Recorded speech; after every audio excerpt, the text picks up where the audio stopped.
आखिरकार काफी लंबे इंतजार के बाद ITR 2 की ऑनलाइन यूटिलिटी अवेलेबल हो गई है। फाइनली अब आप लोग ITR 2 को ऑनलाइन फाइल कर सकते हैं।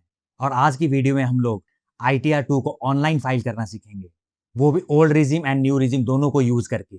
और हम लोग ये भी समझेंगे कि वो कौन सी कंडीशन होती है जब आप लोगों को ITR 2 फाइल करने की जरूरत पड़ती है। और हम लोग ये भी देखेंगे जब आप लोगों को capital gain on shares and mutual fund होते हैं या फिर capital gain on sale of property होती है, तो कैसे उसे हम लोग ITR में शो करेंगे।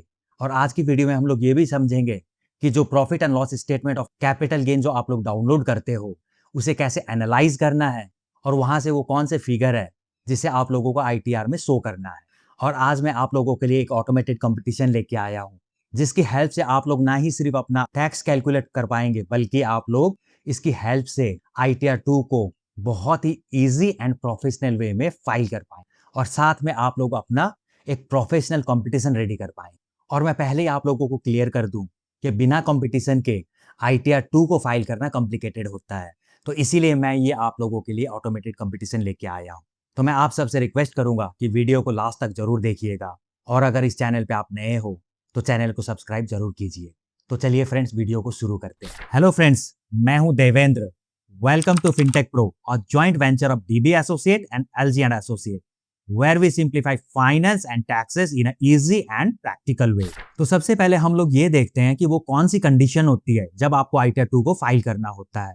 तो पहली कंडीशन है, अगर आपकी टोटल इनकम 50 लाख से अबव हो, या आपकी सैलरी इनकम के साथ में कैपिटल गेन में प्रॉफिट हो या फिर लॉस हो, या फिर आपकी एग्रीकल्चर इनकम 5000 से अबव हो, या आप किसी कंपनी में डायरेक्टर हो, या आपके पास में अनलिस्टेड इक्विटीज हो या ESOPs हो, या आप एक NRI हो, या फिर आपकी फॉरेन से इनकम हो या आप फॉरेन में एसेट्स होल्ड करते हो, जैसे कि आपके फॉरेन में अकाउंट है या फॉरेन की कंपनियों में आपने इन्वेस्ट किया हुआ है, या आप डेपुटेशन में फॉरेन में जॉब करते हो। ऐसे ही अगर आप लोगों ने किसी लॉटरी में या किसी गेमिंग में आपको पैसे मिले हो, या आपने फिर वर्चुअल डिजिटल एसेट्स में इन्वेस्ट किया हो, जैसे कि बिटकॉइन, इथेरियम या कोई भी क्रिप्टो करेंसी, या अगर फिर आपने 1 करोड़ रुपए से ज्यादा कैश विड्रॉ किया हो, या फिर आपने जो इन्वेस्टमेंट की हुई है शेयर मार्केट में उसमें आपको लॉस हुआ हो, उसे आपको कैरी फॉरवर्ड करना हो, या आपका पिछले सालों का कोई लॉस है जिसे हम ब्रॉड फॉरवर्ड करना चाहते हैं इस साल, या फिर आपकी स्पाउस या तो हस्बैंड या वाइफ जो कोई इनकम अर्न नहीं करते, या आपके बच्चे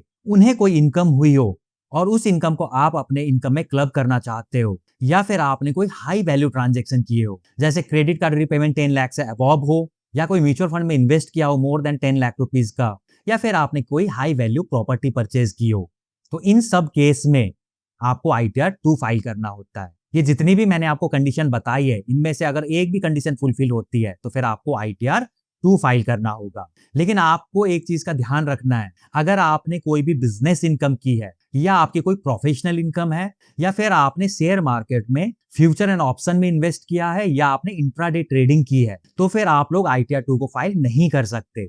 ऐसे केस में ITR 3 या ITR 4 को फाइल किया जाता है। तो आप जब ITR 2 को फाइल करेंगे तो ये सारी कंडीशन को एक बार जरूर से देख लीजिएगा। तो चलिए अब हम लोग ITR 2 को फाइल करते हैं। उसके लिए हम लोग सबसे पहले लॉग इन करते हैं ई फाइलिंग पोर्टल पर। लॉग इन करने के बाद हम लोग जाएंगे फाइल नाउ के टैब पे, और यहाँ पे सेलेक्ट करेंगे असेसमेंट ईयर 25-26। इसके बाद ऑनलाइन को क्लिक करेंगे और कंटिन्यू को क्लिक करेंगे। स्टार्ट न्यू फाइलिंग, जैसे कि हम लोग इंडिविजुअल है तो इंडिविजुअल को सेलेक्ट करके कंटिन्यू को क्लिक करेंगे। और यहाँ पे ITR 2 अवेलेबल हो चुका है, लेकिन अभी भी ITR 3 अवेलेबल नहीं हुआ है, तो हम लोग ITR 2 को सेलेक्ट करेंगे और प्रोसीड विद ITR 2।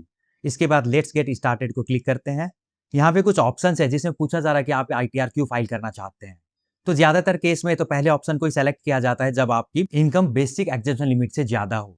लेकिन अगर आपका कोई दूसरा केस है, जैसे कि अगर किसी ने 1 लाख से अबव का इलेक्ट्रिसिटी बिल पे किया हो, या फिर किसी ने फॉरेन टूर पे 2 लाख से ज्यादा का एक्सपेंडिचर किया हो, या फिर किसी ने 1 करोड़ से ज्यादा बैंक में डिपॉजिट किए हो, तो ऐसे केस में भी ITR फाइल करना पड़ता है। तो इन केस में ये नीचे वाले ऑप्शंस को सेलेक्ट करके हम लोग ITR को फाइल कर सकते हैं। लेकिन हमारे केस में इनकम बेसिक एग्जेम्पशन लिमिट से ज्यादा है, तो हम लोग फर्स्ट ऑप्शन को टिक करके ही कंटिन्यू को क्लिक करते हैं। अब यहाँ पे आप लोग बड़े ध्यान से समझिएगा, ITR 2 में आगे बढ़ने से पहले आपको कुछ शेड्यूल्स को सेलेक्ट करना होता है। अगर आप इन्हें ध्यान से सेलेक्ट नहीं करोगे तो जब आप लोग अपना ITR फाइल कर रहे होंगे तो ये शेड्यूल आपको वहां पे दिखेंगे ही नहीं, तो हो सकता है कि आप लोग अपना ITR रॉन्ग फाइल करें। तो इसीलिए यहाँ पे आप लोगों को इन शेड्यूल को बहुत ध्यान से सेलेक्ट करना होता है। तो यहाँ पे देखिए जनरल में 2 शेड्यूल दिए गए हैं। पार्ट ए जनरल इन्फॉर्मेशन, ये सबके लिए होता है और ये ऑलरेडी सेलेक्टेड है। और ये है शेड्यूल 5 जो कि पोर्चुगीज सिविल कोड द्वारा गवर्न किया जाता है, जो कि गोवा के लोगों के लिए होता है। तो ये हमारे केस में एलिजिबल नहीं है, तो हम इसे टिक नहीं करेंगे। अब हम लोग इनकम के शेड्यूल को देखते हैं और ये सारे इनकम के शेड्यूल्स हैं। यहाँ पे पहला शेड्यूल सैलरी का शेड्यूल है। इसमें हमें सैलरी की डिटेल्स डालनी होती है और ये ऑलरेडी सेलेक्टेड है। इसके बाद ये हाउस प्रॉपर्टी का शेड्यूल है और यहाँ पे मैंडेटरी लिखा हुआ है, तो ये मैंडेटरी शेड्यूल है, ये ऑलरेडी सेलेक्टेड है यहाँ। इसके बाद यहाँ पे शेड्यूल ऑफ कैपिटल गेन है और ये शेड्यूल ITR 2 के केस में बहुत इंपॉर्टेंट हो जाता है, क्योंकि ज़्यादातर लोग इस कैपिटल गेन की वजह से ही ITR 2 को फाइल करते हैं। और मैं एक चीज़ आप लोगों को बता दूँ कि असेसमेंट ईयर 2025-26 में अगर किसी का लॉन्ग टर्म कैपिटल गेन में 1,25,000 तक का गेन है, तो उस केस में आप ITR 1 को फाइल कर सकते हैं। लेकिन अगर अबव 1,25,000 है या लॉन्ग टर्म कैपिटल गेन में लॉस है या शॉर्ट टर्म कैपिटल गेन है, तो फिर ITR 2 को फाइल करना पड़ेगा। और हमारे केस में कैपिटल गेन की इनकम है, तो इसीलिए मैं इसको सेलेक्ट करता हूँ। इसके बाद शेड्यूल 112A, ये लॉन्ग टर्म कैपिटल गेन के लिए होता है, तो इसे भी मैं सेलेक्ट कर लेता हूँ। इसके बाद ये है शेड्यूल 115AD, ये नॉन रेसिडेंट के केस में होता है। ये हमारे केस में है नहीं, तो मैं इसे छोड़ देता हूँ। इसके बाद है ये schedule VDA, virtual digital assets. अगर किसी ने क्रिप्टो करेंसी में ट्रेड किया है या इन्वेस्ट किया है, तो VDA के शेड्यूल को सेलेक्ट करके उसकी डिटेल्स इस शेड्यूल में डालनी होती है, तो मैं इसे एक बार के लिए सेलेक्ट कर लेता हूँ। इसके बाद है शेड्यूल अदर सोर्स, ये इनकम फ्रॉम अदर सोर्स का शेड्यूल है, जिसमें आप लोग अपने डिविडेंड की इनकम, इंटरेस्ट की इनकम को शो कर सकते हैं और ये भी मैंडेटरी शेड्यूल है, ये ऑलरेडी सेलेक्टेड है। इसके बाद है शेड्यूल SPI, ये शेड्यूल तब यूज होता है जब आपको इनकम को क्लब करना हो। जैसे कि अगर आपका माइनर चाइल्ड है और उसके नाम पे आप लोगों ने इन्वेस्टमेंट की हुई है और उसमें आपको जो इंटरेस्ट मिला, तो उस इंटरेस्ट को आप लोग यहाँ पे क्लब कर सकते हो। तो ये हमारे केस में है नहीं, तो मैं इसको सेलेक्ट नहीं करूंगा। और इसके बाद ये है schedule SI, tax at special rate. बहुत सारी इनकम ऐसी होती है जिसे स्पेशल रेट के अकॉर्डिंग टैक्स किया जाता है, जैसे कि winning from lottery, winning from online gaming, या जो हमारे कैपिटल गेन्स होते हैं, long term capital gain, short term capital gain, या जो क्रिप्टो की इनकम होती है, ये सारे स्लैब रेट के अकॉर्डिंग टैक्स नहीं किए जाते। इनके लिए अलग अलग टैक्स रेट दिए गए हैं और ये सारे स्पेशल टैक्स रेट के अंडर आते हैं। तो हमारी कैपिटल गेन की इनकम है, तो इसीलिए हमें इसको सेलेक्ट करना होगा। इसके बाद ये है एग्जेम्प्ट इनकम का शेड्यूल। तो अगर किसी की एग्जेम्प्ट इनकम है, जैसे कि एग्रीकल्चरल इनकम, या अगर किसी की लाइफ इंश्योरेंस पॉलिसी मैच्योर्ड हुई है, या फिर जो हमारा PF अकाउंट होता है जो उसमें हमें इंटरेस्ट मिलता है, तो वो सारे एग्जेम्प्ट होते हैं और उसे हम लोग एग्जेम्प्ट इनकम के शेड्यूल में शो करते हैं। लेकिन आज हमारे केस में ये नहीं है, तो मैं इसको सेलेक्ट नहीं करता हूँ अभी। इसके बाद ये है PTI का शेड्यूल, पास थ्रू इनकम, तो ये हमारे केस में है नहीं। और इसके बाद ये है शेड्यूल FSI, अगर किसी की आउटसाइड इंडिया से इनकम है, तो उस केस में इस शेड्यूल को फिलअप किया जाता है। और ये है शेड्यूल TR, ये टैक्स रिलीफ क्लेम के लिए होता है और ये उनके लिए होता है जो NRI होते हैं और वो वापस इंडिया आ जाते हैं। तो ये भी हमारे केस में रिलायबल नहीं है, तो मैं इसको भी छोड़ देता हूँ। इसके बाद ये है डिडक्शंस। तो जब आप लोग ओल्ड रिजीम में ITR को फाइल करोगे, तो यहाँ पे बहुत सारे डिडक्शंस है जिसका बेनिफिट आप लोग ले सकते हो। जैसे 80G का डिडक्शन, ये डोनेशन के लिए होता है। 80GGA donation for scientific research. 80D medical insurance. 80U होता है कि अगर कोई पर्सन डिसेबल है तो उस केस में। उसके बाद chapter 6A, schedule 80DD, 80CCG और 80C। तो ये सारे डिडक्शन के शेड्यूल है। तो हम लोग पहले न्यू रिजीम को यूज़ करके ITR को फाइल करेंगे, तो इसीलिए अभी मैं इन शेड्यूल को यहाँ पे सेलेक्ट नहीं करूँगा। लेकिन बाद में जब मैं आप लोगों को ओल्ड रिजीम में आपको ITR फाइल करके दिखाऊंगा, तो उस टाइम पे हम लोग यहाँ पे आके इन शेड्यूल को सेलेक्ट करेंगे। इसके बाद आ जाते हैं टैक्स के टैब पे, और यहाँ पे ये फर्स्ट के 3 मैंडेटरी है, तो ये तो सेलेक्ट करने ही पड़ेंगे। और ये लास्ट का अगर आपके पास कोई ESOP है तो आप इसको सेलेक्ट करोगे, अदरवाइज इसको छोड़ दोगे। तो मैं यहाँ पे इसको सेलेक्ट नहीं करूँगा, बिकॉज ये हमारे केस में अभी है नहीं। और इसके बाद यहाँ पे आपको अदर्स का टैब है, और अदर्स में यहाँ पे आप देखिए ये है शेड्यूल CYLA, यानी करंट ईयर लॉस एडजस्टमेंट। और इसके बाद ये शेड्यूल है BFLA, अगर पिछले सालों का किसी का लॉस है जिसे वहाँ पे कैरी फॉरवर्ड किया गया था, तो उसको यहाँ पे बैक ब्रॉट फॉरवर्ड हम लोग इस शेड्यूल के अकॉर्डिंग कर सकते हैं। और इसके बाद ये schedule CFL, carry forward losses, अगर इस साल में कोई लॉस है तो उसे हम लोग कैरी फॉरवर्ड कर सकते हैं। और ये है शेड्यूल FA, ये फॉरेन एसेट्स के लिए होता है। अगर किसी की फॉरेन में एसेट्स है, कोई फॉरेन में बैंक अकाउंट है, या कोई फॉरेन की कंपनी में इन्वेस्टमेंट है, तो उसे अंडर FA शेड्यूल में शो करना पड़ता है। और इसके बाद ये है schedule ATM, alternate minimum tax payable. तो ये बहुत रेयर केसेस में होते हैं, तो हम इसे सेलेक्ट नहीं करेंगे यहाँ पे। और ऐसे ही है शेड्यूल AMTC और इसके बाद है शेड्यूल AL, ये है एसेट्स एंड लायबिलिटी।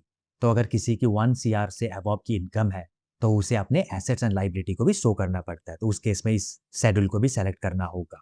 तो ये जितने भी मैंने आपको शेड्यूल्स बताए हैं, जब आप ITR 2 को फाइल करोगे तो इन्हें बहुत ध्यान से आप लोगों को सेलेक्ट करना होगा, तभी आप लोग अपने ITR को बिल्कुल परफेक्ट वे में फाइल कर पाओगे। तो हमें जो शेड्यूल सेलेक्ट करने थे वो हम लोग कर चुके हैं, अब हम लोग कंटिन्यू को क्लिक करके आगे बढ़ते हैं। इसके बाद आपसे यहाँ पे काफ़ी सारे क्वेश्चन पूछे जाते हैं, अगर आप उन्हें समझना चाहते हो तो आप कंटिन्यू को क्लिक कर सकते हो या आप यहाँ पे स्किप क्वेश्चन को भी सेलेक्ट कर सकते हो। तो अब जो हम लोगों ने शेड्यूल सेलेक्ट किए थे वो सारे शेड्यूल यहाँ पे अवेलेबल हो गए हैं।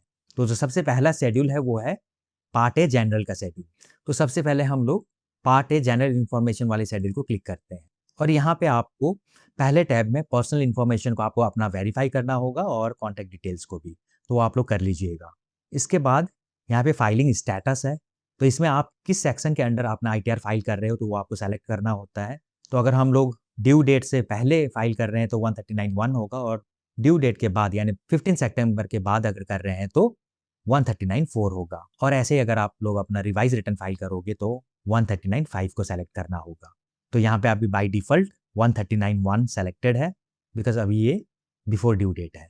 इसके बाद यहाँ पे आपको old regime and new regime को सेलेक्ट करने का ऑप्शन होता है। बाय डिफॉल्ट ये नो होता है क्योंकि अभी जो डिफॉल्ट रिजिम है वो न्यू टैक्स रिजिम है। अगर आपको ओल्ड टैक्स रिजिम में फाइल करना है तो यहाँ से आपको यस को सेलेक्ट करना होगा। तो पहले मैं आप लोगों को न्यू टैक्स रिजिम में फाइल करके दिखा रहा हूँ, तो मैं इसको नो ही रहने देता हूँ और बाद में जब हम लोग ओल्ड टैक्स रिजिम में फाइल करेंगे तब हम लोग इसको सेलेक्ट करके यस करेंगे। इसके बाद यहाँ पे नीचे आपको रेसिडेंशियल स्टेटस को सेलेक्ट करना होता है।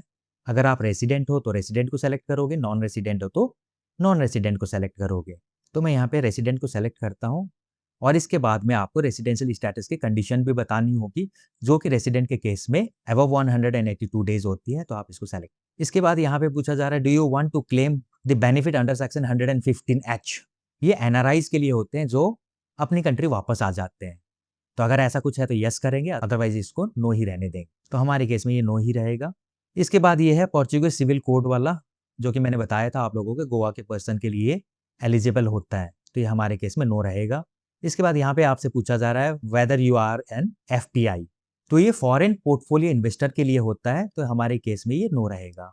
और अगर आपके केस में यस है तो फिर आपको यहाँ पे फर्दर और भी इंफॉर्मेशन देनी होगी। इसके बाद यहाँ पे आपसे पूछा जा रहा है whether this return is being filed by an representative SSE, तो ये उनके लिए होता है जब किसी की डेथ हो जाती है और उस केस में कोई लीगल हायर उस पर्सन की ITR फाइल कर रहा हो या किसी का माइंड अनसाउंड है, तो उस केस में अगर कोई उनकी ITR फाइल कर रहा हो तो उन्हें अपनी यहाँ पे डिटेल्स प्रोवाइड करनी होती है, तो ये हमारे केस में नो ही रहेगा।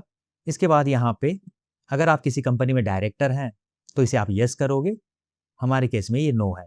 और इसके बाद यहाँ पे पूछा जा रहा है कि आपके पास कोई अनलिस्टेड इक्विटी शेयर है क्या, तो अगर है तो यस करेंगे, अगर नहीं है तो इसको नो करेंगे। तो हमारे केस में नहीं है तो हम इसे नो सेलेक्ट करते हैं। इसके बाद यहाँ पे आपको बैंक डिटेल्स को वेरीफाई करना होगा। यहाँ पे कम से कम एक अकाउंट को तो आपको वेरीफाई करना ही पड़ेगा, और अगर आप चाहो तो आपके जितने भी अकाउंट है आप उन सबको भी यहाँ पे वेरीफाई कर सकते हो, और उनमें से किसी एक अकाउंट को आप लोगों को रिफंड के लिए नॉमिनेट करना होगा। अगर आपका कोई रिफंड बनता है तो उस नॉमिनेटेड अकाउंट में वो आपका क्रेडिट होगा। तो अब हम यहाँ पे कंफर्म करते हैं। तो अब हमारी part a general information confirm हो चुकी है। अब हम लोग यहाँ पे शेड्यूल सैलरी को फिलअप कर सकते हैं। तो अब हम इसे क्लिक करते हैं। तो यहाँ पे अब हमें सैलरी के डिटेल्स को एंटर करना होगा। तो इसके लिए मैंने ऑलरेडी कंपटीशन रेडी किया हुआ है। तो आप भी जब अपना ITR फाइल करोगे तो उससे पहले आपको अपना कंपटीशन रेडी करना होगा, और इस कंपटीशन को मैंने आपके लिए बहुत ऑटोमेटेड वे में बनाया हुआ है। इस कंपटीशन को बनाने के लिए हम लोगों ने बहुत मेहनत की और हमने आपके लिए इसको इतना यूजर फ्रेंडली बनाया कि आप इसे बहुत आसानी से बस कुछ मिनटों में रेडी कर सकते हो। और मैंने जब आप लोगों के लिए ITR 1 वाली वीडियो बनाई थी तो उसमें भी मैंने ये कंपटीशन आप लोगों को दे दिया था, और उस वीडियो में मैंने आपको डिटेल में समझाया था कि आपको यहाँ पे जो इन्फॉर्मेशन डालनी है वो कैसे डालनी है, कहाँ से डालनी है और कैसे इसको यूज करना है। तो जो मैं उस वीडियो में बता चुका हूँ तो वो आज इस वीडियो में हम लोग डिस्कस नहीं करेंगे, अदरवाइज ये वीडियो और भी ज्यादा लंबी हो जाएगी। तो अगर आपने वो वीडियो नहीं देखी है तो मैं उसका लिंक डिस्क्रिप्शन में डाल दूंगा, आप उस वीडियो को जाके देख लीजिएगा तो आपको पता चल जाएगा कि आपको यहाँ पे इन्फॉर्मेशन कैसे प्रोवाइड करनी है। ITR 1 वाले वीडियो में हमने अपने कंपटीशन के कैपिटल गेन वाले शेड्यूल को डिस्कस नहीं किया था, तो मैं आज आपको कैपिटल गेन में आपको कैसे डाटा एंट्री करनी है ये मैं आपको शो कर देता हूं। बाकी जो एंट्री है उसके लिए जैसे मैंने आपको बताया, आप उस वीडियो को देख लीजिएगा। तो देखिए यहाँ पे हम लोगों ने आपके लिए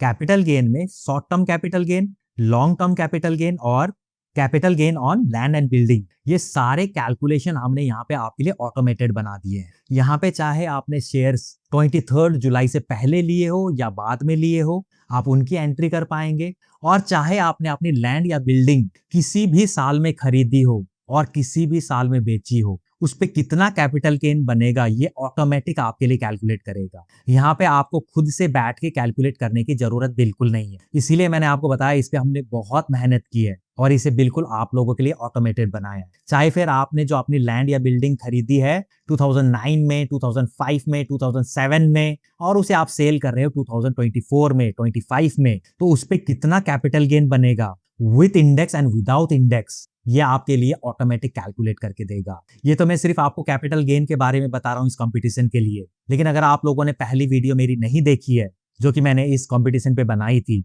आप जब उसको देखोगे तो आपको पता चलेगा कि ये आपके ITR फाइलिंग के लिए कितना हेल्पफुल है और ये सारे कैलकुलेशन आप लोगों को ऑटोमेटेड करके देता है। मैं आपको ये प्रैक्टिकली दिखाता हूँ, बिकॉज आज जो हम लोग ITR फाइल कर रहे हैं इसमें इनका शॉर्ट टर्म कैपिटल गेन भी है, लॉन्ग टर्म कैपिटल गेन भी है और capital gain from land and building भी है। तो ये सारा हम लोग आज प्रैक्टिकली देखते हैं। तो यहाँ पे जब डाटा एंट्री करोगे आप, तो यहाँ पे देखिए शॉर्ट टर्म कैपिटल गेन के अंडर बिफोर 23 जुलाई 2024 है और आफ्टर 23 जुलाई 24 है। तो बिफोर वाली एंट्री आपको यहाँ करनी है और आफ्टर वाली एंट्री आपको यहाँ पे करनी है। और यहाँ पे जो भी आपको ये व्हाइट सेल दिख रही है इसमें आपको डाटा को एंटर करना है। तो अब ये जो डाटा है कैपिटल गेन की, ये आपको मिलेगी कहाँ से? तो इसके ऊपर मैंने पिछला वीडियो बनाया है, उसकी भी लिंक मैं यहाँ पे दे दे रहा हूँ, तो आप उसको भी जाके जरूर से जरूर देखिएगा। अगर आप उस वीडियो को देखोगे तो आप हजारों रुपए का टैक्स बचा सकते हो। वो कैसे बचा सकते हो? बिकॉज ये 23 जुलाई 2024 से पहले अगर आपको शॉर्ट टर्म कैपिटल गेन हुआ है तो उसमें आपको 15% का टैक्स देना होगा और आफ्टर 23 जुलाई आपको 20% का टैक्स देना होगा। तो जो मैंने पिछला वीडियो बनाया है उसमें मैंने आपको डिटेल में बताया है कि आप ये फिगर को कैसे फाइंड आउट कर सकते हो और आप अपने हजारों रुपए का टैक्स जरूर से जरूर बचा सकते हो। तो अगर आपका शॉर्ट टर्म कैपिटल गेन है या लॉन्ग टर्म कैपिटल गेन है तो आप उस वीडियो को जरूर से जरूर देखिएगा, आप अपने हजारों रुपए का टैक्स बचा सकते हो। तो देखिए ये फिगर आपको मिलेंगे अपने प्रॉफिट एंड लॉस अकाउंट, जिसे आप डाउनलोड करोगे अपने डीमैट अकाउंट से। आपको अपने डीमैट अकाउंट में लॉगिन करना होगा और वहां से इस स्टेटमेंट को डाउनलोड करना पड़ेगा। तो मैंने यहाँ पे ये स्टेटमेंट डाउनलोड किया हुआ है ऑलरेडी। तो यहाँ पे आप देखिए शॉर्ट टर्म कैपिटल गेन है, ये है 92,000 रुपीज और लॉन्ग टर्म कैपिटल गेन है -4261, यानी इसमें लॉस है। लेकिन हमें जो यहाँ पे डाटा डालनी है वो बिफोर 23 की और आफ्टर 23 की डालनी। तो इसे हम लोग कैसे फाइंड आउट करेंगे? तो यही चीज मैंने अपनी पिछली वीडियो में बताई है कि आप इसे कैसे फाइंड आउट करो। तो ये सारा हम लोगों ने पिछली वीडियो में ही कैलकुलेट किया था, तो वही डेटा मैं यहाँ पे यूज कर रहा हूँ और ये कैसे फाइंड आउट करना है इसके लिए मैंने आपको बताया, आप पिछली वीडियो को जाके देख लीजिए। तो यहाँ पे हम लोगों ने short term capital gain before, after, long term capital gain before और आफ्टर ये सारे फाइंड आउट किए हुए हैं। तो देखिए अगर मैं इसे फाइंड आउट नहीं करता, इस पे मुझे 20% का टैक्स पे करना पड़ता, लेकिन मैंने यहाँ पे फाइंड आउट किया हुआ है जो कि मेरा बिफोर का फिगर है 74,323 आउट ऑफ 90,000। 74,000 मेरा बिफोर 23 का फिगर है। तो इस पे अब मैं ओनली 15% टैक्स पे करूंगा, ना कि 20% पे करूंगा। तो ऐसे ही आप लोग इसे फाइंड आउट करके इसका बेनिफिट ले सकते हो। तो इस केस में मेरे इस क्लाइंट का 3,016 रुपीज मुझे कम पे करना पड़ेगा क्योंकि मैंने यहाँ पे बिफोर वाले फिगर को फाइंड आउट किया है। तो ये जितना बड़ा ट्रांजेक्शन होगा उतना ही ज्यादा आप लोगों को बेनिफिट मिलेगा। तो ये फिगर आपको यहाँ से डालने होंगे। सेल ऑफ कंसिडरेशन है 956844, ये देखिए 956844, ये फिगर मैंने यहाँ पे बिफोर में डाला हुआ है और परचेज वैल्यू है 882520, 882520। और ऐसे ही short term capital gain after 23 का है, सेल वैल्यू है 1812,470, 1812,470 और परचेज वैल्यू है 1794,16। ये हमने यहाँ पे वहीं से फिगर डाल दें। तो आप भी ऐसे अपने प्रॉफिट एंड लॉस अकाउंट से ये फिगर यहाँ पे डाल लीजिएगा। और इसके बाद इन्होंने एक प्रॉपर्टी सेल की है, उसमें इन्हें शॉर्ट टर्म कैपिटल गेन हुआ है। अगर आप कोई भी प्रॉपर्टी को 2 ईयर्स से कम होल्ड करते हो और उसे सेल कर देते हो, अगर उस पर कोई भी गेन होता है तो वो आपका शॉर्ट टर्म कैपिटल गेन होगा। और अगर आप 2 साल से ज्यादा रख लेते हो तो उसमें आपको लॉन्ग टर्म कैपिटल गेन होगा। तो इन्होंने ये 2 साल से पहले इसको सेल किया है तो यहाँ पे इनको 1,80,000 रुपीज का शॉर्ट टर्म कैपिटल गेन बना है, बिकॉज इन्होंने 20 लाख में प्रॉपर्टी को सेल किया है, जिसे इन्होंने परचेज किया था 18 लाख रुपीज में। और जब इन्होंने इसे सेल किया तो इनके यहाँ पे ट्रांसफर एक्सपेंसेस लगे 20,000 रुपीज, जो कि इन्होंने अपने ब्रोकर को पे किए थे। तो ऐसे करके इनको 1,80,000 रुपीज का यहाँ पे कैपिटल गेन हुआ है। और इन्होंने एक प्रॉपर्टी और सेल की है, जिसे इन्होंने 2 ईयर से ज्यादा होल्ड किया था। वो प्रॉपर्टी इन्होंने सेल की है 50 लाख रुपीज में। तो यहाँ पे फुल वैल्यू ऑफ कंसिडरेशन, आपको एक्चुअल सेल प्राइस यहाँ पे दिया हुआ है, ये आपको डालना है। इन्होंने इसे सेल किया है 25 सितंबर 2024। तो 25 सितंबर 2024 आता है फाइनेंशियल ईयर 24-25 में। तो यहाँ पे आपको वो ईयर सेलेक्ट करनी होगी जिस ईयर में आपने इसको सेल किया। तो इन्होंने सेल किया है 24-25 में 50 लाख रुपीज में। अब इसके नीचे इनको डालना है कॉस्ट ऑफ एक्विजिशन, कि इन्होंने ये प्रॉपर्टी कितने में परचेज की। तो इन्होंने ये परचेज की है 11,55,000 रुपीज, 11,55,000। और इन्होंने ये परचेज की थी 22 जून 2005, यानी 2005 में इन्होंने इसको परचेज किया था। तो यहाँ पे ये जो आप ईयर देख रहे हो, आपको इस ईयर को बहुत अच्छे से सेलेक्ट करना होगा, बहुत ध्यान से सेलेक्ट करना होगा। जिस ईयर में आपने प्रॉपर्टी परचेज की थी उस ईयर को आप यहाँ पे सेलेक्ट करोगे तो आपको ये इंडेक्सेशन का बेनिफिट मिलेगा और ये ऑटोमेटिक कैलकुलेट करेगा। वो देखिए कैसे, यहाँ पे देखिए इन्होंने जो परचेज की है प्रॉपर्टी वो की है 22 जून 2005। 22 जून 2005 आता है 2005 एंड 6 में। तो यहाँ पे 2005 एंड 6 मैंने जैसे सेलेक्ट किया, ये जो प्रॉपर्टी परचेज की गई थी 11,55,000 रुपीज में, CII के हेल्प से ये प्रॉपर्टी की वैल्यू हो गई है 35,83,462 रुपीज। अब इसको मैं थोड़ा चेंज करके दिखाता हूँ। अगर ये प्रॉपर्टी इन्होंने 2005-6 के बदले अगर 2002 या 3 में ली होती तो यहाँ पे आप देखोगे ये फिगर यहाँ पे 38 लाख जो फिगर था वो चेंज होके 39,93,000 हो गया।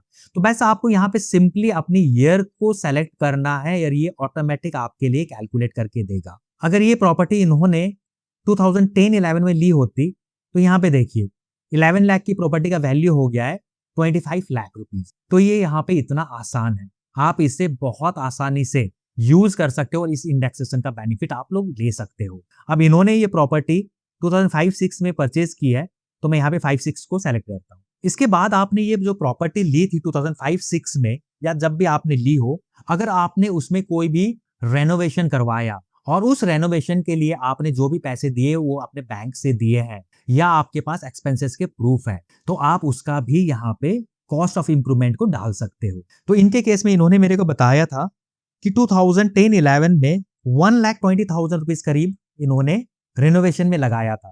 तो मैं यहाँ पे 1,20,000 रुपीज ये फिगर में डाल देता हूँ, जो कि इन्होंने 2011 में किया था ये रेनोवेशन। तो ये देखिए जो इन्होंने 1,20,000 रुपीज रेनोवेशन के लिए पे किए थे उसकी भी वैल्यू हो गई है 2,60,000 बिकॉज ऑफ CII। ये CII क्या होता है कि कॉस्ट ऑफ इन्फ्लेशन इंडेक्स होता है। जैसे महंगाई के कारण हर चीजों के दाम बढ़ते हैं तो वैसे ही आपकी प्रॉपर्टी के दाम भी इंक्रीज होते हैं और एवरी ईयर गवर्नमेंट CII के नंबर को जारी करती है। और इसके बाद यहाँ पे आप ट्रांसफर एक्सपेंसेस भी ले सकते हैं, जैसे कि इन्होंने मेरे को बताया इन्होंने अपने ब्रोकर को 50,000 रुपीज पे किया था तो मैं ये 50,000 रुपीज भी यहाँ पे ट्रांसफर एक्सपेंसेस ले लिया। तो अब यहाँ पे आप देखेंगे कि आपका without index and with index दोनों टैक्स कैलकुलेट हो गए। देखिए विदाउट इंडेक्स में जो इनका कैपिटल गेन बना वो बना है 36,75,000 रुपीज का और इस पे एट द रेट ऑफ 12.5% जो टैक्स बना है वो बना है 4,59,357 रुपीज का। और विद इंडेक्स जो इनका कैपिटल गेन बना है वो बना है 11,05,700 रुपीज का और इस पे लेकिन इनको टैक्स पे करना पड़ेगा एट द रेट ऑफ 20% जो कि बना 2,21,140 रुपीज का। तो इनको यहाँ पे इंडेक्सेशन के हेल्प से 2,38,235 रुपीज का बेनिफिट हो रहा है। तो आप भी बिल्कुल ऐसे ही इस कॉम्प्लेक्स कैलकुलेशन को बहुत इजी वे में कर सकते हो। अब देखिए हमारा कंप्यूटेशन रेडी है और यहाँ पे जो भी आपके सैलरी के डिटेल्स है या हाउस प्रॉपर्टी के डिटेल्स है या आप यहाँ पे HRA का कैलकुलेशन बहुत इजी वे में कर सकते हो। ये सब कुछ मैंने ITR 1 वाली वीडियो में बता दिया है, तो आप उस वीडियो को फॉलो कर लीजिएगा। जो इनकी टोटल सैलरी है वो है 13,81,955 रुपीज। तो यहाँ पे देखिए सैलरी के डाटा ऑलरेडी प्रीफिल्ड है जो कि 13,81,955। तो ये हमारे कंपटीशन में भी 13,81,955, तो ये बिल्कुल सही है। लेकिन हम लोग जब ITR 2 में सैलरी की डिटेल्स को डालेंगे तो हमें उसे ब्रेक करके डालना होता है। तो उसके लिए आपको जाना पड़ेगा ग्रॉस सैलरी के टैब पे। और जब आप इसको एक्सपांड करोगे तो यहाँ पे आपको एडिट का टैब मिलेगा। आप इसको क्लिक करेंगे तो सबसे पहले तो आप यहाँ पे अपने एम्प्लॉयर की डिटेल्स को चेक करोगे। अगर ये ऑलरेडी यहाँ पे प्रीफिल्ड है तो इसको आप वेरीफाई करोगे। अगर ये यहाँ पे प्रीफिल्ड नहीं है तो आप इसे मैनुअली अपने से डाल सकते हो। और उसके बाद नेचर ऑफ एम्प्लॉयर को सेलेक्ट करोगे। अगर सेंट्रल गवर्नमेंट है तो सेंट्रल गवर्नमेंट, स्टेट गवर्नमेंट है तो स्टेट गवर्नमेंट, या पब्लिक सेक्टर यूनिट है, या अगर पेंशनर है तो जो भी केस बने आप उसको यहाँ से सेलेक्ट कर लोगे। इसके बाद यहाँ पे देखिए जो हमारी प्रीफिल डाटा हुई है वो सारी बेसिक सैलरी के अंडर हुई है, लेकिन हमारे पास यहाँ पे ब्रेकअप है तो हम इस ब्रेकअप को वहाँ पे डाल लेंगे। तो पहले है हमारी बेसिक सैलरी प्लस डीए, तो उसे हम बेसिक सैलरी में डाल लेंगे। तो वो है 937.55, 937.55। इसके बाद यहाँ पे आप ऐड अनदर को क्लिक करेंगे तो यहाँ पे आप एक और ऑप्शन आ जाएगा नेचर ऑफ सैलरी के लिए। यहाँ पे हम लोग हाउस रेंट अलाउंस को सेलेक्ट करेंगे क्योंकि यहाँ पे हमारे एचआरए का अलाउंस अलग से दिया हुआ है 54144, 54144। और जब आप लोग अपना आईटीआर ओल्ड रिजीम में फाइल करोगे और अगर आप एचआरए का एग्जम्पशन लेना चाहते हो तो आपको इस एचआरए के फिगर को बिल्कुल यहाँ पे अलग से डालना होगा, अदरवाइज आपको एचआरए का एग्जम्पशन नहीं मिलेगा। इसके बाद हमें अदर अलाउंस डालने हैं, तो इसके लिए फिर मैं यहाँ पे ऐड अनदर को क्लिक करता हूँ और यहाँ पे सेलेक्ट में जाके अदर अलाउंस को सेलेक्ट करेंगे और यहाँ पे फिगर आएगा 397,056, 397,056।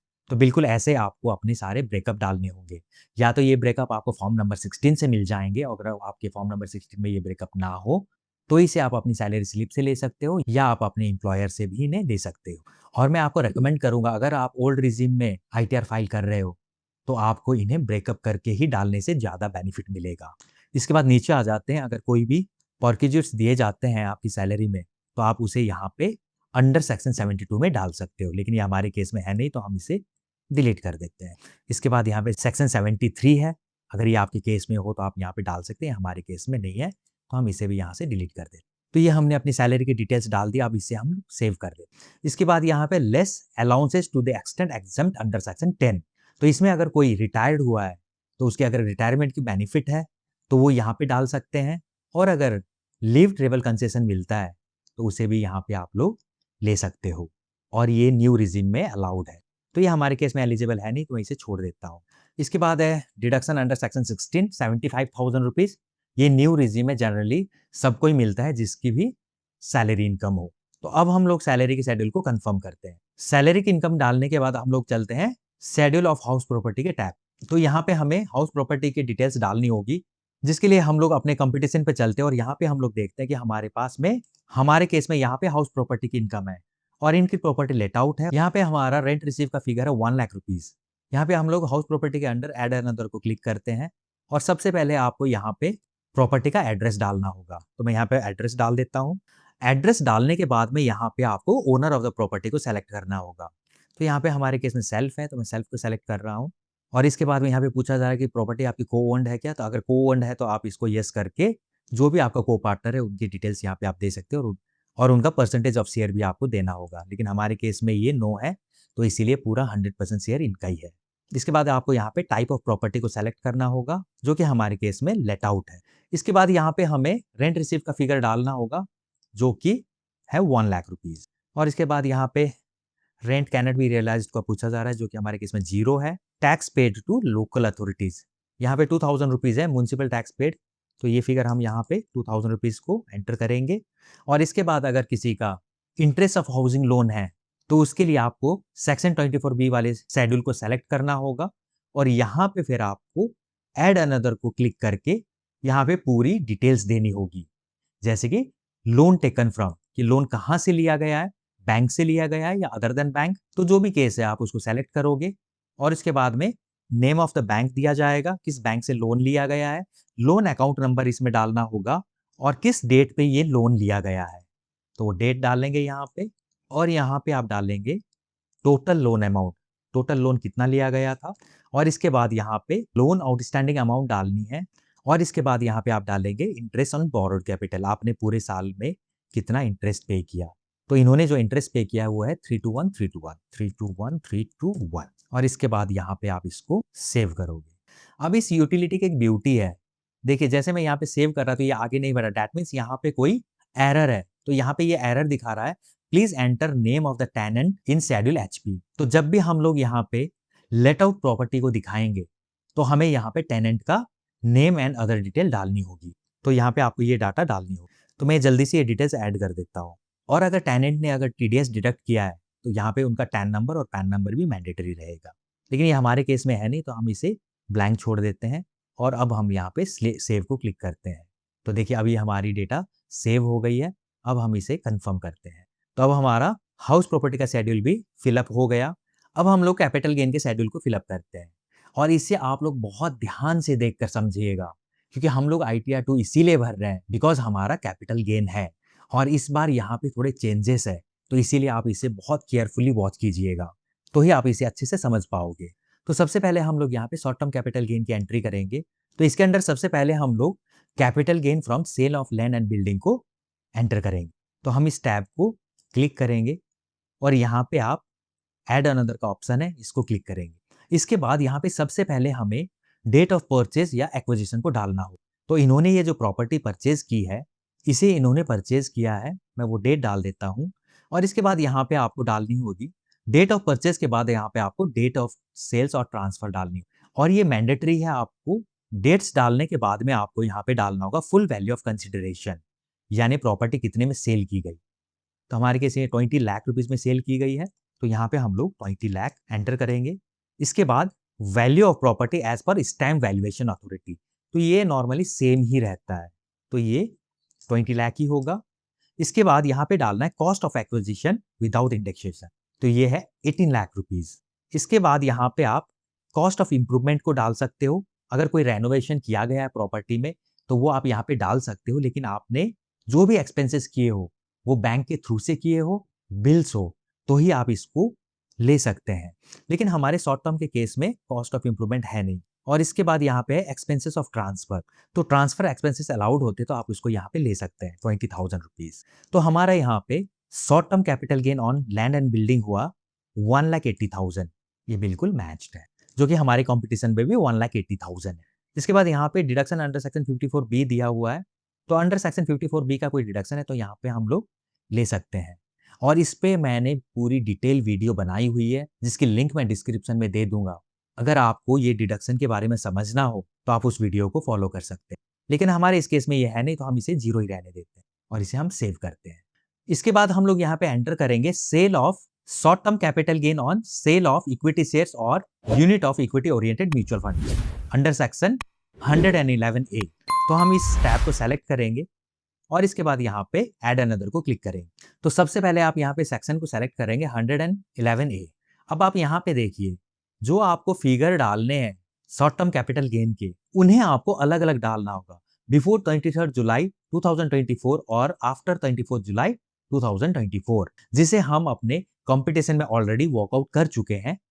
तो यहाँ से अब हम इन फिगर को बहुत इजीली वहां पे एंटर कर सकते हैं। तो इसीलिए मैंने कहा, अगर आप अपना कंपटीशन रेडी कर लोगे तो आप बहुत इजी वे में अपने ITR को फाइल कर पाओगे। तो बिफोर 23 जुलाई का जो फिगर है वैल्यू ऑफ कंसिडरेशन वो है 956,844, तो हम यहाँ पे डाल देंगे 956,844। और इसके बाद आफ्टर 24 जुलाई की है 1812,471, 1812,471, तो ये हमने फुल वैल्यू ऑफ कंसिडरेशन डाल दिया। इसके बाद हमें डालना है कॉस्ट ऑफ एक्विजिशन। तो कॉस्ट ऑफ एक्विजिशन है बिफोर 23 में 882520, 882520, और आफ्टर में है 1794,615, 1794,615। और यहाँ पे हमारा ट्रांसफर एक्सपेंसेस है 530 रुपीज, तो इसे भी हम यहाँ पे ट्रांसफर एक्सपेंसेस में 530 डाल देंगे, एंटर करेंगे। और इसके बाद आप यहाँ पे देखिए, बिफोर 23 जुलाई में जो शॉर्ट टर्म कैपिटल गेन बना वो बना 74,324 और आफ्टर में बना 17,326, और ये टोटल हुआ 91,650। तो ये 91,650 हमारे कंपटीशन के साथ एकदम मैच कर रहा है। अब हमें डबल कंफर्मेशन मिल गया कि हमारी डाटा बिल्कुल सही है। तो अब हम इसे सेव करेंगे और इसके बाद यहाँ पे हम लोग लॉन्ग टर्म कैपिटल गेन के डाटा को एंटर करेंगे। तो इसके लिए हम इस टैब को अब क्लिक करते हैं और यहाँ पे देखिए, पहले जो हमें डाटा डालनी है long term capital gain from sale of land building और बोथ। तो इसके लिए यहाँ पे ऐड अनदर को क्लिक करेंगे और अपने कंपटीशन से इस डाटा को यहाँ पे एंटर करेंगे। तो सबसे पहले यहाँ पे आपको डेट ऑफ परचेज डालनी होगी और इसके बाद डेट ऑफ सेल। तो मैंने purchase date and sale date दोनों डाल दी है। इसके बाद यहाँ पे हम लोग डालेंगे फुल वैल्यू ऑफ कंसिडरेशन। तो फुल वैल्यू ऑफ कंसिडरेशन है 50 लाख रुपीज। और इसके बाद value of property as per stamp duty, जो कि मैंने बताया ये लगभग सेम ही होता है। इसके बाद यहाँ पे डालेंगे cost of acquisition without indexation. तो cost of acquisition without indexation है 11,55,000, 11,55,000। और इसके बाद यहाँ पे cost of acquisition with indexation ये यूटिलिटी ने आपको फाइंड आउट करके दे दिया है, जो कि है 35,83,462। और इसे हम लोग चेक करते हैं अपने कंपटीशन के साथ। 35,83,462 ये बिल्कुल देखिए यहाँ पे सेम है। जो हमारे कंपटीशन ने कैलकुलेट किया वो बिल्कुल सेम ऑनलाइन यूटिलिटी ने भी सेम कैलकुलेट किया। तो आप इससे आइडिया लगा सकते हैं कि हमारा ये जो कंपटीशन है ये कितना करेक्ट कैलकुलेट करता है। और इसके बाद यहाँ पे आप डालोगे टोटल कॉस्ट ऑफ इम्प्रूवमेंट, जिसके लिए आपको यहाँ पे ऐड अनदर को क्लिक करना होगा और यहाँ पे आप cost of improvement without indexation को डालोगे। तो हमारे केस में ये कॉस्ट ऑफ इम्प्रूवमेंट है 1,20,000 रुपीज, जो कि 2010-11 में किया गया है। तो यहाँ पे 1,20,000 हम लोग एंटर करेंगे और इसके बाद यहाँ पे ईयर है 2010-11, उसे हम लोग यहाँ पे सेलेक्ट करेंगे। और यहाँ पे ये फिगर विथ इंडेक्सेशन हो गया है 260,838, 260,838। इसके बाद आप यहाँ पे देखिए, यहाँ पे आप अपना ट्रांसफर एक्सपेंसेस को डाल सकते हैं, जो कि है 50,000 रुपीज। ये ट्रांसफर एक्सपेंसेस होते हैं जब आप अपने किसी ब्रोकर वगैरह को ब्रोकरेज पे करते हैं, तो आप उसको यहाँ पे ट्रांसफर एक्सपेंसेस में ले सकते हो। अब हम इसे सेव कर देंगे और यहाँ पे फिर से एक एरर आया है, please furnish the details of buyer in case of transfer of immovable property. तो यहाँ पे आपको बायर की डिटेल्स डालनी होगी। तो मैं फटाफट ये डिटेल्स डाल देता। अब मैंने डिटेल्स डाल दिया, अब हम लोग इसको सेव कर। तो ये देखिए यहाँ पे ये सेव हो गया। इसके बाद हमें long term capital gain on shares and mutual fund को डालना है, लेकिन उसको हम लोग कैपिटल गेन के शेड्यूल में नहीं डालेंगे। इसके लिए हम लोग यहाँ से बैक जाएंगे और बैक जाने के बाद यहाँ पे शेड्यूल 112A है, हम इसे सेलेक्ट करेंगे और इस शेड्यूल में long term capital gain of shares and mutual fund को डालना होगा। तो इसके लिए यहाँ पे हम लोग ऐड अनदर को क्लिक करेंगे और इसके बाद यहाँ पे फर्स्ट ऑप्शन को आप सेलेक्ट करेंगे और यहाँ पे देखिए आपके पास दो ऑप्शन है, ऑन और बिफोर 31 जनवरी 2018 और आफ्टर 31 जनवरी 2018। तो यहाँ पे हमारे केस में ये आफ्टर 31 जनवरी 2018 है, तो मैं इसे सेलेक्ट करता हूँ। 2018 से पहले के एक्वायर किए गए शेयर्स पे या म्यूचुअल फंड्स पे ग्रैंड फादरिंग कंसेप्ट काम करता है और इसके ऊपर भी मैं ऑलरेडी वीडियो बना चुका हूँ। अगर आप चाहो तो जाके चैनल पे सर्च करके इसे देख सकते हो। इसके बाद यहाँ पे आप सेकंड ऑप्शन पे आ जाइए। यहाँ पे आपसे पूछा जा रहा है कि जो शेयर्स या म्यूचुअल फंड आपने सेल किए हैं उन्हें आपने बिफोर 23 जुलाई सेल किया है या आफ्टर 23 जुलाई आपने सेल किया है।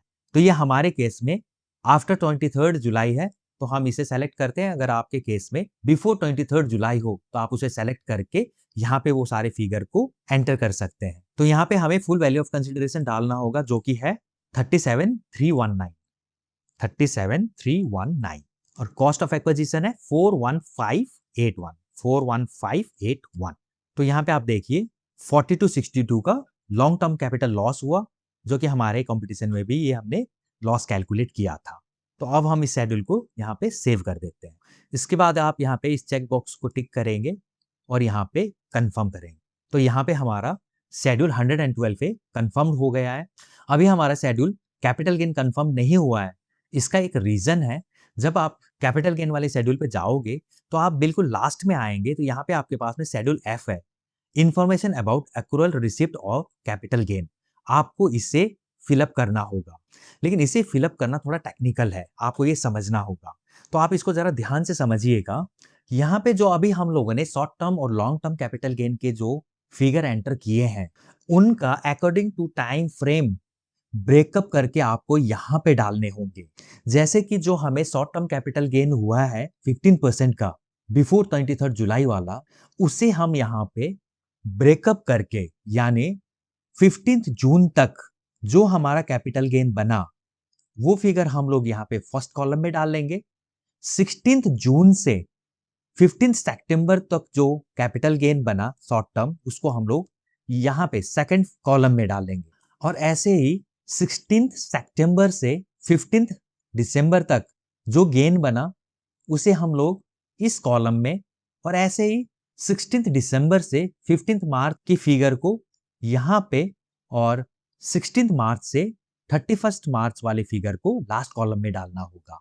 लेकिन इसके लिए आपको फॉलो करना होगा शेड्यूल BFLA को, यानी आपको पहले BFLA शेड्यूल में जाना होगा और वहां से आपको ये सारे शॉर्ट टर्म 15%, 20%, 30% या लॉन्ग टर्म 10%, 12.5%, 20%, ये फिगर आपको सारे BFLA के शेड्यूल से उठाने होंगे और उसके बाद उन फिगर को ब्रेक करके आपको यहाँ पे अकॉर्डिंग टू टाइम फ्रेम आपको डालना होगा। और इसके लिए जो मैंने लास्ट वीडियो बनाया था उसमें कैसे आप इन फिगर का ब्रेकअप निकालोगे उसे मैंने डिटेल्स में बताया हुआ है। तो मैं आप लोगों को हाईली रेकमेंड करूंगा कि आप इस शेड्यूल को फिलअप करने से पहले आप उस वीडियो को जरूर देखिएगा, तो आप बहुत इजी वे में ये सारे फिगर को फाइंड आउट कर सकते। तो सबसे पहले हम लोग यहाँ पे BFLA शेड्यूल पे जाएंगे और वहां से इन फिगर को फाइंड आउट करेंगे। तो एक बार हम यहाँ से बैक जाएंगे और उसके बाद सीधे चलते हैं हम लोग BFLA शेड्यूल पे। BFLA शेड्यूल को क्लिक करेंगे और यहाँ पे देखिए जो शॉर्ट टर्म कैपिटल गेन है 15% का वो है 74,324। शॉर्ट टर्म कैपिटल गेन 20% है 17,326। Short term capital gain sale of property पे हुआ वो है 1,80,000 और long term capital gain at the rate of 12.5% है 36,70,738। या तो आप इसका स्क्रीनशॉट ले सकते हो या आप इसे नोट कर सकते हो। तो मैं इसका स्क्रीनशॉट ले लेता हूं, आप लोग भी इसका स्क्रीनशॉट ले लीजिएगा तो आप लोगों को भी इजी होगा। अब हम लोग चलते हैं कैपिटल गेन वाले शेड्यूल पे और शेड्यूल F को क्लिक कर। अब यहाँ पे देखिए short term capital gain at 15% जो कि है 74,324। तो आप इस 74,324 को डायरेक्ट फर्स्ट कॉलम या सेकंड कॉलम में नहीं डाल सकते, आपको 74,324 का ब्रेकअप डालना होगा first column and second column. तो इसके लिए मैंने ये ऑलरेडी वर्कआउट किया हुआ है। तो यहाँ पे देखिए 7 जून 2024 का फिगर है 63,831। तो आपको यहाँ पे डालना होगा 63,831 और इसके बाद टिल 15 सितंबर, तो ये हमारा फिगर है टिल 19 जुलाई 10,492, 10,493 कर लेते हैं। तो हमारा जो BFLA शेड्यूल था उसमें जो फिगर था 74,324, इसे हमें ब्रेकअप करके यहाँ पे ऐसे डालना होगा। इसके बाद short term capital gain at the rate of 20% है 17,326, तो इसे हम पॉइंट नंबर 2 में डालेंगे। तो इसके लिए हम अगेन अपने चले जाते हैं प्रॉफिट एंड लॉस स्टेटमेंट में और यहाँ से इस फिगर को हम लोग यहाँ पे एंटर करेंगे। तो मैं यहाँ पे जल्दी जल्दी ये सारे फिगर एंटर कर देता हूँ, तो आप भी बिल्कुल ऐसे ही फिगर को फाइंड आउट करके यहाँ पे एंटर कर लीजिएगा। अब मैंने ये फिगर सारे डाल दिया, अब इसे हम कंफर्म कर। तो अब यहाँ पे आप देख सकते हैं शेड्यूल कैपिटल गेन हमारा कंफर्म हो गया है। इसके बाद हम लोग चलते हैं VDA के शेड्यूल पे। ऐड के टैब को क्लिक करके पहले आप डेट ऑफ एक्विजिशन डालेंगे, फिर डेट ऑफ ट्रांसफर और इसके बाद यहाँ पे कॉस्ट ऑफ एक्विजिशन और कंसिडरेशन रिसीव। ये फिगर आप यहाँ पे डाल दोगे और इसके बाद यहाँ पे आप इसको सेव कर लोगे, तो ये आपका VDA का शेड्यूल हो जाएगा। लेकिन हमारे केस में ये अभी है नहीं, तो मैं इसे बैक कर देता हूँ। इसके बाद हम लोग चलते हैं शेड्यूल अदर सोर्स पे।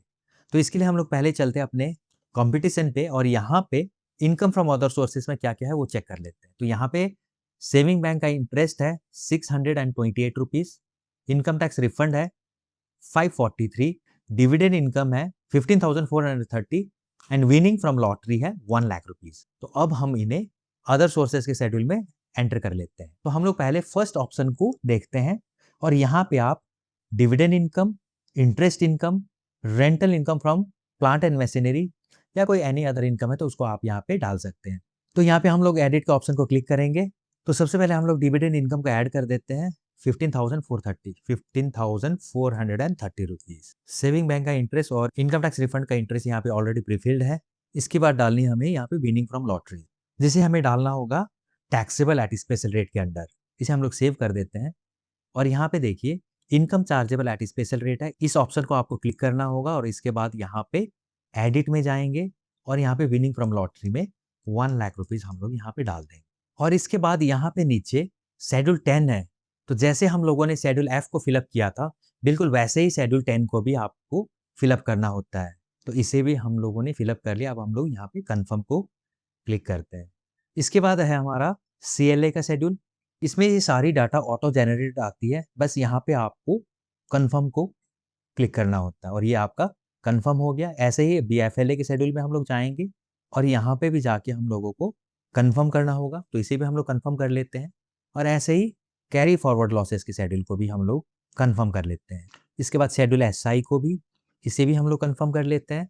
इसके बाद चैप्टर 6A का शेड्यूल है, हम लोग न्यू टैक्स रिजीम में फाइल कर रहे हैं, तो यहाँ पे हमारा कोई भी डिडक्शन नहीं, तो इसे भी हम लोग कंफर्म कर दें। इसके बाद ये part B, competition of total income, इसे हम लोग एक बार चेक करते हैं अपने कंपटीशन के साथ। तो यहाँ पे देखिए, यहाँ पे under the head salary income है 13,06,955 और हमारे कंपटीशन में भी है 13,06,955 न्यू रेजिम में। ये कंपटीशन आपको old regime and new regime दोनों में टैक्स कैलकुलेट करके देगा। इसके बाद income from house property zero, income from house property zero. Capital gain है 39,42,388, 39,42,388। Income from other source 1,16,601, 1,16,601। Gross total income 53,65,944, 53,65,944। तो यहाँ पे आप देख सकते हैं ऑनलाइन यूटिलिटी की इनकम और हमारे कंपटीशन की इनकम ये बिल्कुल मैच हो रही है। तो यहाँ से हम लोग डबल श्योर हो जाते हैं हम जो ITR फाइल कर रहे हैं वो बिल्कुल करेक्ट फाइल कर रहे हैं। और इसके बाद यहाँ पे नीचे देखिए, income chargeable to tax at special rate, यानी ये जो 38,62,388 रुपीज है, इस पे स्पेशल रेट के अकॉर्डिंग टैक्स कैलकुलेट हो रहा है। इससे भी हम अपने कंपटीशन के साथ चेक कर लेते हैं।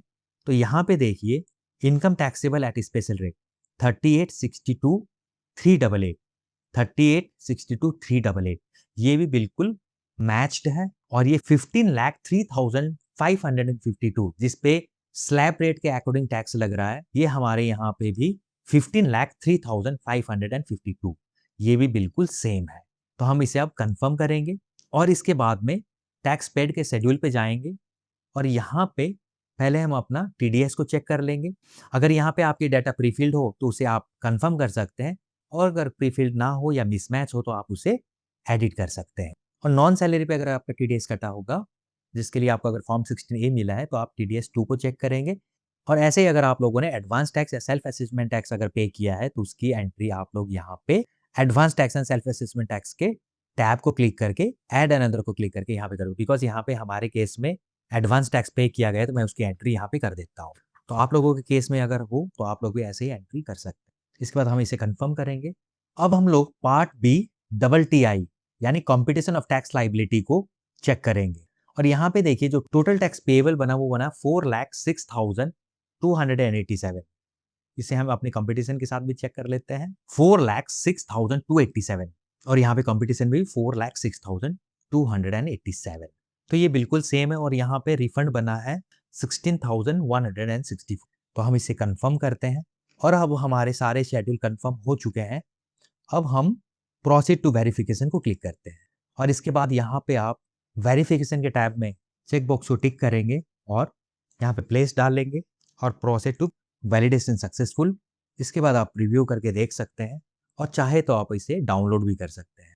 और अगेन यहाँ पे प्रोसीड टू वैलिडेशन, और इसके बाद यहाँ से आप इसे प्रोसीड टू वेरिफिकेशन कर सकते हैं। अब इसे आप वेरीफाई कर सकते हैं, जो कि आपके लिए रेकमेंडेड भी है। और कंटिन्यू को क्लिक करेंगे और इसके बाद यहाँ पे आप फर्स्ट ऑप्शन को क्लिक करके जैसे आप इसको कंटिन्यू करोगे तो आपके मोबाइल नंबर पे एक आधार OTP आएगा और उसे आप एंटर करके अपने ITR को सबमिट कर सकते हैं। तो ये हम लोगों ने न्यू टैक्स रिजिम के अकॉर्डिंग ITR फाइल कर लिया। अब हम लोग ओल्ड टैक्स रिजिम के अकॉर्डिंग ITR फाइल करते हैं। नाउ अगेन हम लोग फाइल नाउ के टैब को क्लिक करेंगे और यहाँ पे मैं रिज्यूम फाइलिंग को सेलेक्ट करूंगा और इसके बाद हम लोग डिडक्शन के शेड्यूल पे जाएंगे और यहाँ से हम लोग अपने डिडक्शन के शेड्यूल को सेलेक्ट कर लेते हैं। तो जब आप अपना ITR file old tax regime के अकॉर्डिंग करोगे तो वहाँ पे आपके जो भी एलिजिबल डिडक्शन होंगे आप उन्हें सेलेक्ट कर लीजिएगा। तो मैं यहाँ पे 80D चैप्टर 6A और 80C को सेलेक्ट कर लेता हूँ और इसके बाद कंटिन्यू को क्लिक करते हैं और इसके बाद स्किप क्वेश्चंस। ये सारे प्रोसेस मैं आपको बता चुका हूँ। तो सबसे पहले हम लोग जाएंगे पार्ट A जनरल पे और इसके बाद यहाँ पे आपको ओल्ड टैक्स रिजिम को सेलेक्ट करना होगा। तो हम यहाँ पे यस को टिक करेंगे और कंफर्म। अब हम यहाँ पे according to old tax regime अपना ITR फाइल कर सकते हैं। तो सबसे पहले चलते हैं हम लोग सैलरी की शेड्यूल पे और यहाँ पे हम अपनी सारी सैलरी की इन्फॉर्मेशन तो ऑलरेडी डाल चुके हैं। अब हमें यहाँ पे एग्जाम्पशंस की डिटेल डालनी होगी, बिकॉज ओल्ड टैक्स रिजिम में हमें काफी सारे एग्जाम्पशंस मिलते हैं। तो हम लोग अपने कंपटीशन पे चलते हैं और यहाँ पे देखते हैं कि हमें कौन कौन से एग्जाम्पशंस डालने हो। तो हमारे यहाँ पे काफ़ी सारे एग्जाम्पशंस हैं, तो इसके लिए पहले हम लोग यहाँ पे एग्जाम्पशन को ऐड करते हैं। तो मैं यहाँ पे सबसे पहले सेक्शन 1014(1) को सेलेक्ट करूँगा और यहाँ से 1014(1) के अकॉर्डिंग जो भी हमारा एग्जाम्पशन है मैं उसे यहाँ पे ऐड कर देता हूँ। तो ये है 1000800 1000800 और इसे हम सेव करेंगे और इसके बाद अगेन ऐड अनदर ऑफ 1014(2) और ये है 1014(2) के अकॉर्डिंग एग्जाम्पशन, ये है 2233(6) 2233(6). तो यहाँ पे हमने एग्जाम्पशंस डाल दिए हैं। अब यहाँ पे एक और एग्जाम्पशन है एचआरए का एग्जाम्पशन, हम इसे भी यहाँ पे ऐड करेंगे।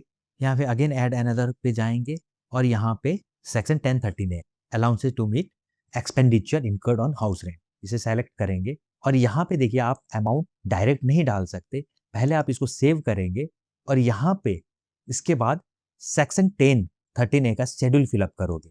तो जैसे आप इसको क्लिक करोगे यहाँ पे देखिए सबसे पहले आपको डालना होगा प्लेस ऑफ वर्क। तो अगर आप मेट्रो में जॉब करते हैं तो मेट्रो डालेंगे और नॉन मेट्रो में जॉब करते हैं तो नॉन मेट्रो डालेंगे। तो हमारे केस में ये नॉन मेट्रो, तो मैं नॉन मेट्रो को सेलेक्ट करता हूँ। और इसके बाद ये देखिए जो मैंने स्टार्टिंग में आप लोगों को बताया था, जब आप सैलरी की डिटेल्स डालोगे तो वहां पे आपको ब्रेकअप डालना होगा और मैंने वहां पे आपको बताया था जो एचआरए आप रिसीव कर रहे हो सैलरी में उसे आपको बिल्कुल अलग से डालना होगा। तो हमने वहां पे वो अलग से डाला था, इसीलिए आप यहाँ पे देख रहे हो एक्चुअल एचआरए रिसीव्ड जो है ये फिगर 54,144 जो हमने जब स्टार्टिंग में एंट्री की थी तो हमने इस फिगर को डाला था। मैं एक बार आपको शो भी कर देता हूँ, एक बार दिखा देता हूँ। तो इसके लिए हम लोग चलते हैं यहाँ पे ग्रॉस सैलरी में और यहाँ पे देखिए ये यहाँ पे मैंने ब्रेकअप करके फिगर डाले थे सैलरी के।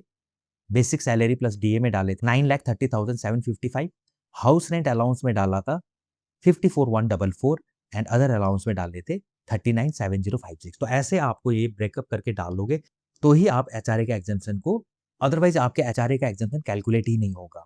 तो इसके बाद यहाँ पे आपको डालना है एक्चुअल रेंट पेड। तो इसके लिए हम लोग कंपटीशन से देखते हैं कि इन्होंने कितना रेंट पे किया है।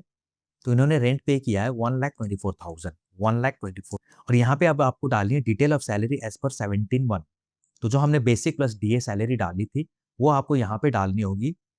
तो वो है 930,755 930,755 और इसके बाद यहाँ पे आपको डालनी है 50% और 40% ऑफ सैलरी, यानी अगर मेट्रो में रहते हैं तो 50% और नॉन मेट्रो में रहते हैं तो 40%। तो इनका नॉन मेट्रो तो 40% है 3,72,302 3,72,302।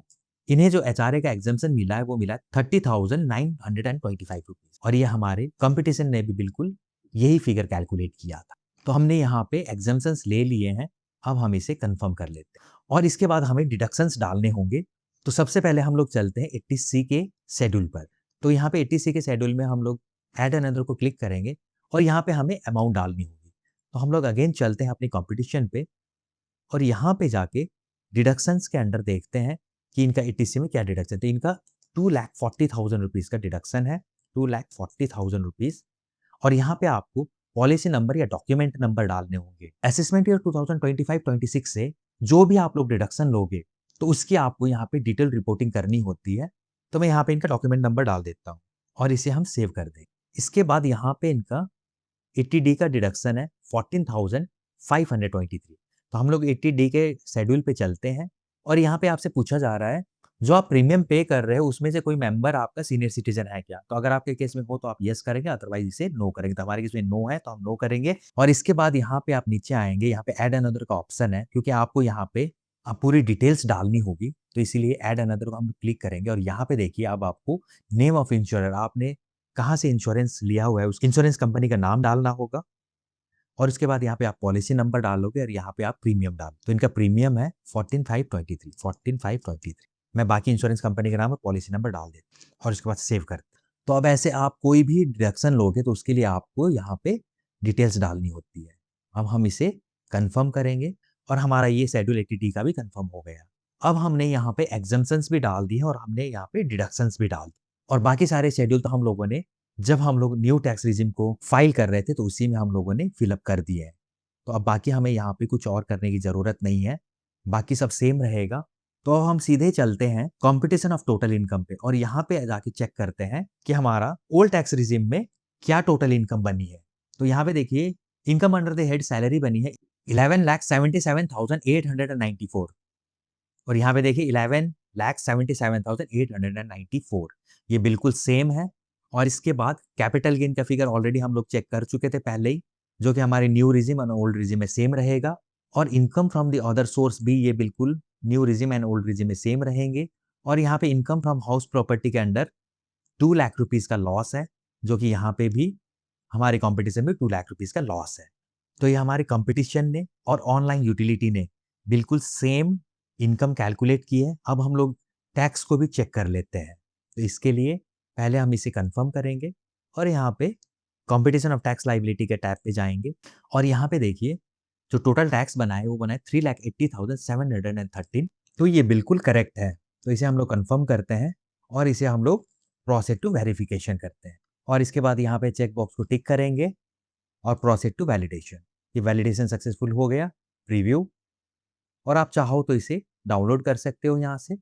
इसके बाद प्रोसीड टू वैलिडेशन और यहाँ पे ये देखिए वैलिडेशन सक्सेसफुल, और आप इसे प्रोसीड टू वेरिफिकेशन करके ई वेरीफाई नाउ करके कंटिन्यू, और अगेन यहाँ पे फर्स्ट ऑप्शन को क्लिक करके जैसे आप कंटिन्यू करोगे तो आपके मोबाइल नंबर पे आधार ओटीपी आएगी और आप उस ओटीपी को डाल के आप अपने आईटीआर को सबमिट कर सकते हैं।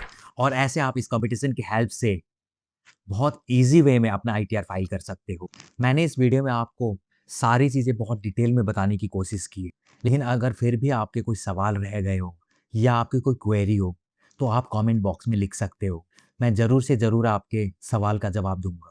और अगर आप मेरे पुराने व्यूअर हो तो आपको पता होगा कि मैं हर कमेंट का जवाब ज़रूर देता हूँ। और अगर आप लोग इस वीडियो पे पहली बार आए तो मैं आपसे रिक्वेस्ट करूँगा कि इस चैनल को सब्सक्राइब ज़रूर कीजिएगा और साथ ही बेल आइकन को ज़रूर दबाइएगा कि हम ऐसे ही इंपॉर्टेंट वीडियो आप लोगों के लिए लाते रहते।